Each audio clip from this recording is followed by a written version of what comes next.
All right. Welcome back, guys. Man, what a week. Full Gear was absolutely incredible. I expected nothing less. The match was good, the card was good, top to bottom. There's so much we have to get through. I'm so excited about a couple of these things. I'm going to get right into it so I don't waste a ton of time here, guys. Unfortunately, I've been recording these episodes pretty late in the week. It's just the way it's been working. Ideally, I would like to record these shows right after Dynamite airs Wednesday nights. That's almost never the case with usually with what I have going on and with my other show, and so I apologize, but it seems like later in the week is just how it's gonna be going forward. So I hope you guys don't mind that. I will try to get it out sooner in the week, or at least get it to Matt sooner in the week. So just bear with me. But I'm gonna get right into it here, guys. The first match of the night for Full Gear, and obviously if you're listening to me right now, you saw this whole thing. But so I'm just gonna quickly just touch on some things. I forget what my overall record was, and I actually don't think I wrote it down, but I was pretty proud of myself because it's tough to really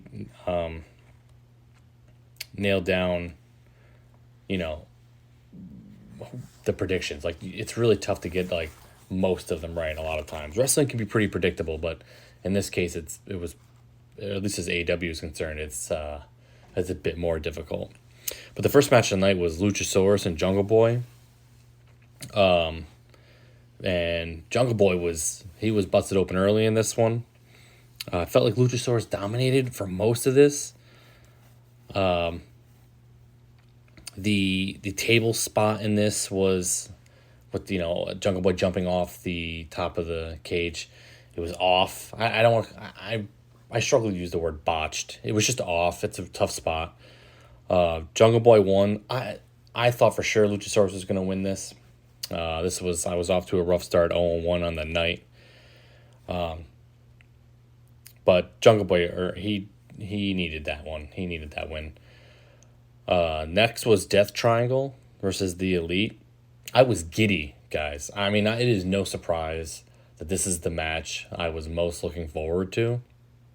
And man, I was like a kid on Christmas just waiting for this. And without even saying how this match went, and obviously you already know, but this best of 7 series is such a fantastic idea. I was telling you guys before that whenever the Elite and the Lucha Bros get in any match, and I know I'm excluding Pac and Kenny Omega in this, but obviously they make the match incredible as well. But the Young Bucks and the Lucha Bros together are just insane. The first note I have here, I picked this as match of the night, and I believe it was match of the night. Without even getting to the other matches, I believe this was match of the night, and I honestly don't even think it was particularly close. The Ring of Honor Championship match was pretty good, but this match was just, nobody was ever going to touch it. The in-ring chemistry, and this is the first note I have here, between the Young Bucks and Lucha Bros is out of this world. It's absolutely insane. And my second note here is because Kenny Omega is hands down one of the best. In my opinion, Kenny Omega is one of the best to ever do it. I preface that with in my opinion as if that were going to be some huge bold statement. There are a lot of people that feel that way. But I wrote here, Kenny Omega does not experience rust, which is an exaggeration. Everybody does, right? You see these guys, they're out with injury for a while, and then they're a little rusty. It just seems like Kenny Omega doesn't miss a beat. He's just too good. In this match, I don't believe this match made Pac look all that strong. This focused a lot on the Elite, obviously. And obviously the Death Triangle, using the hammer to win. I did call Death Triangle winning here. there were so many great back and forths in this match. But that Triangle getting the W, using the hammer, finally giving in to the the dark side. I'm 1-1 on the night after that. That was my match of the night. Was my favorite match of the night. I struggled to look at it like it was all downhill from there. But I guess I was a little bit, there was a real small piece of me that was sad because this match was over and it was the second match of the night. And I was just like disappointed, you know? I was hoping that was going to be later into the evening, but it's fine. Next was Jade Cargill and Nyla Rose. This was my least favorite match of the night. I'm not really entirely sure what really made it that way for me. It was a little slow. It felt boring. I felt like I lost interest pretty quickly. This whole idea of stealing the title and acting like you're the champion, it's been done before, and it's not exactly original. I don't know. I'm just not a fan of Nyla Rose, I guess, really. It just was boring. Cargill retains. The title she retains. It made it seem like she re-won it. It's such a weird situation. It makes it seem like she won the title, but it was already hers. I don't know if they were... I don't know. That whole thing sort of bothers me. I love the Thundercats attire, by the way. I know a lot of Twitter was eating that up. The Thundercats get up by Jade Cargill. This was the next match of the night. I'm 2-1 on the night, by the way. Sammy Guevara, Jericho, Claudio, and Danielson, Ring of Honor Championship. This was the next best match of the night, in my opinion. I know I've been harping on Jericho a lot and that he was going to get sort of carried to this match or dragged to this match. He held his own. This was very good. A couple of notes here. I think, and this has nothing to do with the wrestling, but whenever they show the camera views of the fans in the crowd, you know, singing Jericho's music, sometimes it's so over the top, it's a little bit cringy. Does anybody else get that? Like, you see some of these guys and you're like, oh, God, stop it. Stop. We get it. I don't know if it's to try to get on camera or what, but I cringe a little every time I see some of these guys way overboard with Jericho's entrance. I wrote here, does anyone actually like or even listen to Judas? Don't. It's just a joke, guys. I know some of you do.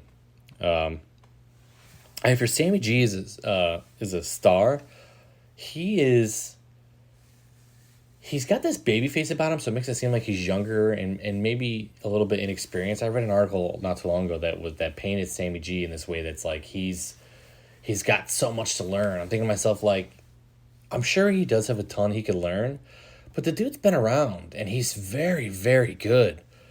He's a star. Sammy G is a star. Jericho looked good in this match. There were times where he looked sluggish, but you expect that with somebody his age. But otherwise, he looked good. And I was like sort of eating my own words a little bit with this because Jericho held his own. But with all of that being said, I know I'm sort of flying through these notes because there's a lot to get to. And I don't want to... I still want to touch on some of Dynamite too. But my last note here is that Danielson... was clearly the best in this match. Bryan Danielson is another one that's just he's one of the best in the world doing it right now. Not to steal the CM Punk thing, but he's legit one of the best doing it right now. The the other thing with the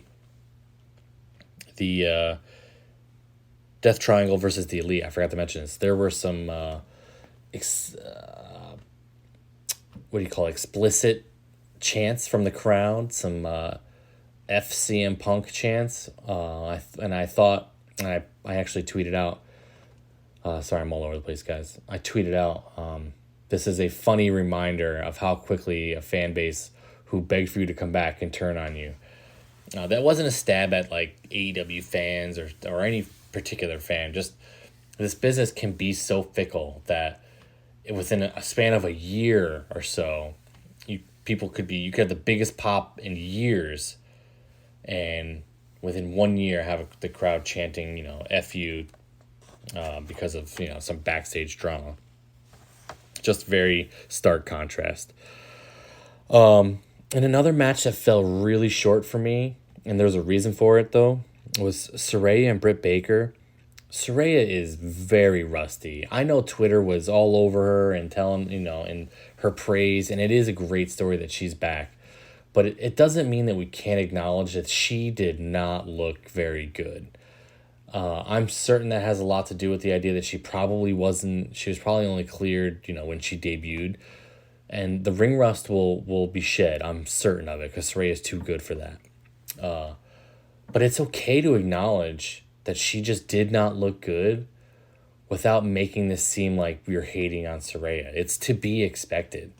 She didn't look good. We expect much better, and we will get much better.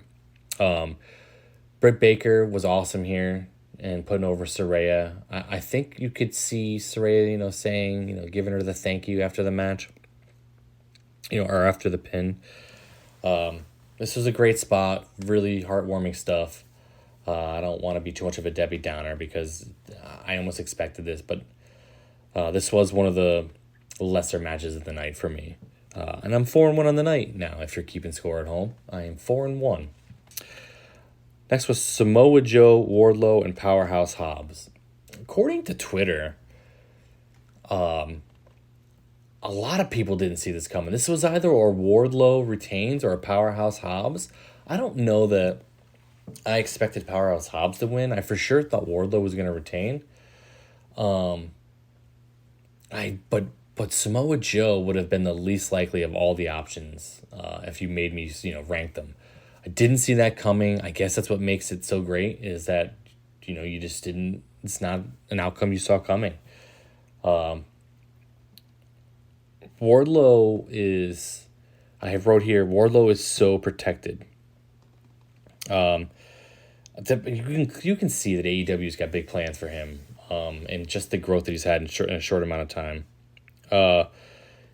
The first one I had actually written was Powerhouse Hobbs is another one I think is going to be a world champion at some point. Another star. The dude is a star. I wrote that, though, before he tapped out to Joe. But excluding the tap out to Joe, Hobbs is, I think he's a star. He just looks the part, he's going to be a beast. He already is a beast, but you know what I mean. Another one that's a star in the making. I wrote I put an asterisk. I hated this outcome. Looking back, now having time to dwell on it a little, I don't hate it. It's just I felt like it should be a Wardlow retains or nothing kind of thing. But looking back, it's fine. I don't hate it nearly as much now. We have Sting and Darby Allin versus Jay Lethal and Jeff Jarrett. Sting took a brutal choke slam. I like cringe every time Sting hits the deck after the Seth Rollins debacle, which I know people blame Seth Rollins for that. It was a run-of-the-mill buckle bomb that was not received well on Sting's part. Not his fault, just not received well because of his body. But nonetheless, whenever I see Sting take a bump, I sort of tense up because I just, oh man, he's another bad spot away from we're us never seeing him anywhere near wrestling again.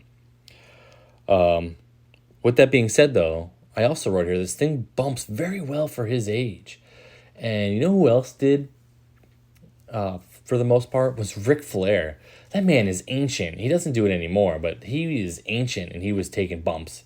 And he does them pretty well. That's what a lifetime in the business will do for you, I guess. I have here, Darby Allin has no remorse. The dude is unhinged when it comes to putting his own body on the line. He is without caution, Darby Allin. He's one of my favorite right now in AEW because he's just so unique, and you love those guys that are just willing to put it all on the line. Sting and Allin win this. I'm 5-2 on the night. Next up was one of my favorite outcomes of the night. What's wild is I wasn't a fan of it at the time. And I say not a fan. I was indifferent at the time. And then dwelling on it, I really actually like it. which is Toni Storm and Jamie Hayter for the interim women's championship, which has, which I'm dropping stuff, guys, which if you've watched Dynamite, you now know is no longer the interim women's championship. This was a great match. Baker got involved, but Hayter still won that. Like, do you know what I mean by that? Like, she got involved, but I still believe that Hayter did, she earned that win. Of an underrated match of the night candidate for me, Hayter wins. And obviously if you watch Dynamite, they're not calling it the interim anymore. So Jamie Hayter is your AEW Women's Champion, and I think it's very, very well deserved. And I am 5-3 tonight because I had selected Toni Storm. So dropping 2 in a row. Next we had the Acclaimed and Swerve in Our Glory. First of all, the Acclaimed, they never miss with their pre-match rap. I love it. The hype is real with these guys. I hope they hold the belts for so long. It's just AEW is a better product when these guys are the champion. It just is. They are taking wrestling world by storm. I wrote here, Swerve slapped Keith Lee and my life flashed before my eyes. Not to be corny and laugh at my own joke, but I thought that was so funny because it's just like the dude has a death wish. Keith Lee walked out on Swerve and the Acclaimed won. This was not a surprise, really. I expected the Acclaimed to win. I expected there to be shenanigans with Keith Lee and Swerve Strickland here. This was the right call. This was the right outcome. They furthered the story. I have no problem with any way any of this played out. It was great. The Acclaimed retains. All of the correct things happened here. And then finally, the main event, Jon Moxley and MJF. The match was fine. It was as expected. These guys are good. It's the in-ring drama here that catches your eye more than anything, right? They do such a great job storytelling, whereas the Death Triangle and the Elite was a lot about the in-ring work that tells the story. These two relied a lot more on the actual drama behind the wrestling to carry their story. Obviously, the big shock of the night was Regal coming down and telling MJF to put the ring away and don't you dare. And MJF throws it, gives Regal the finger. And then at some point, Regal slid in the brass knucks to MJF, blew everybody's lid. MJF hits Moxley with the brass knucks and pins him for the belt. MJF won. This was fantastic. It felt like such a huge moment. I know people aren't a huge fan of how this happened, but what are you going to do? One of my favorite parts of this entire story, though, was after in the post-match with the press conference stuff, and MJF was like, you idiots ate it up. I told you I wanted to win clean. I can't believe you fell for that, yada, yada. It's such a great, layer to this character. I was fooled. I'll admit, hand in the air. I thought for sure we were getting an MJF face turn, and we may at some point, but I thought for sure it was coming with this, and it didn't. And that's okay. But, man, what a card. Grading wise, this gets an A+. No doubt about it. It gets an A+. Even the matches I didn't think were awesome were not nearly bad enough to bring it down even a half letter grade. I forgot to write it down, A+ overall. This was so great. Worth every penny you spent on it. I can't say enough about it. AEW puts these cards together in a way that just is not being done anywhere else. So kudos to them. But to cover some Dynamite real quick before I quit blabbing at you guys, there was the night opened with Regal, which was the right call here because it was the biggest story of Full Gear. So opening the night with an explanation would have been great. You didn't really get one though, did you? He sort of told you that he wrote an email and you'll hear more from MJF when he's there next week. They're really making you wait it out for this one. The story here, though, was Moxley coming out and he wanted a piece. He wanted a piece of Regal. Danielson gets involved, puts his hands on Moxley. I'm not sure where the story's going, but I'm here for it. I love it. I love the rift in the Blackpool Combat Club. I'm loving it. Then there's an interview backstage with Keith Lee. Swerve interrupted. Keith Lee, he tells Swerve to choose his words wisely. Swerve blocked the camera and told him, let's talk. Then there was, I'm sorry, I'm moving real quick for you guys. I really wanted to recap Full Gear while also sort of incorporating the fallout onto Dynamite, and I spent a lot of time talking about Full Gear. Orange Cassidy versus Jake Hager for the All Atlantic Championship match. This match was won by Orange Cassidy with the Orange Punch. But the big story here is, I don't know if anybody expected Hager to win this, but the big story here was House of Black, baby. They're back. And they're taking on everybody. It doesn't even matter. I love it. I love Malachi Black. I can't express to you guys enough how much of a great time it is to be a wrestling fan. I know we said that when AEW first became a thing, but now that Triple H is in charge of what happens with WWE for the most part, I know that's more political than that, but now that you're getting such a better product out of WWE and AEW continues to just be good, you're getting the best wrestling product you can get. I cannot stress that part enough. I'm recording this very late in the week. Survivor Series is Saturday. Survivor Series War Games. It's going to be a fantastic card. Obviously, it's not something I cover on this platform. I'm not even going to cover it on my other show.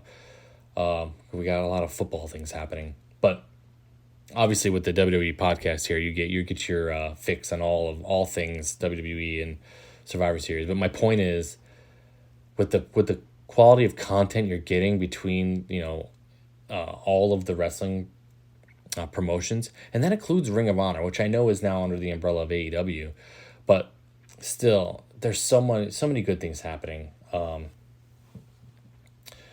Then there was, I gotta keep it moving for you. The men's world title eliminator finals with Ethan Page and Ricky Starks. Ricky Starks wins the AEW World Championship Eliminator Tournament.